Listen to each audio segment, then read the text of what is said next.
ఉన్నప్పుడు ఉట్ల పండుగ లేనప్పుడు లొట్ల పండుగ అన్నట్టే అవుతుంది రైతన్నల పరిస్థితి. పోయినేడు గిదే టైంలా ఉలిగడ్డలకు బంగారం లెక్క ఇల్వగట్టిర్రు. కానీ ఇప్పుడు అయ్యా కొనకపోర్రి అంటే ఎవ్వళ్ళు అడుగుతలేరు. ఉల్లి రైతుల కష్టాలు చిన్నలేవు. నెరి ఏ పీలనైతే సర్కారోళ్లకు ఎగస్ పార్టీలకు నడుమ ఉల్లి లొల్లి జోరుగా నడుస్తుంది. రెండు దిక్కులోళ్ళు సై అంటే సై అనుకుంటుర్రు. ఎప్పుడు చూసినా వానకాలంలో కూరగాయల రేట్లు శీతం పెరుగుతుంటాయి. అట్లనే ఈసారి కూడా జర గట్టిగానే ఉన్నాయి.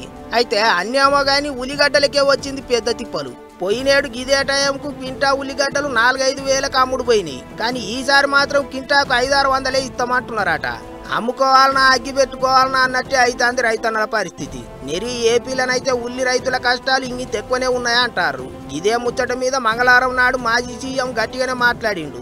అయితే మరిగా ఎప్పటికీ రేట్లు మంచిగానే ఉండే ఉల్లికి గిట్ల కష్టకాలం ఏంటికి వచ్చిందయ్యా అని అంటే వానలకు పంట ఆగమవుతుంది కావచ్చని 90 దినాలు భూమిలో ఉండాల్సిన గడ్డను ముందుగానే వీకేసినరట చాలా మంది.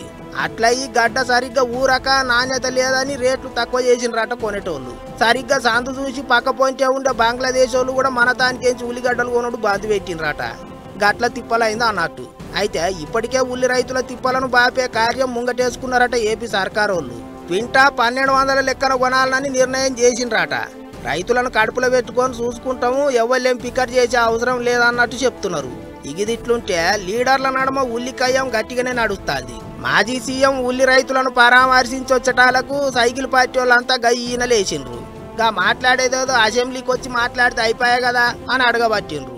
రైతన్నల మీద గంత పాయిరం ఉంటే 18వ తారీఖు నుంచి అసెంబ్లీ మీటింగులు ఉన్నాయి, రావాలి అసెంబ్లీలో మాట్లాడాలి అని పిలుస్తాండ్రు.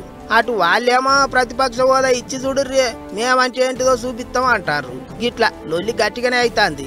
మరి చూడాలి ఏమవుతుందో.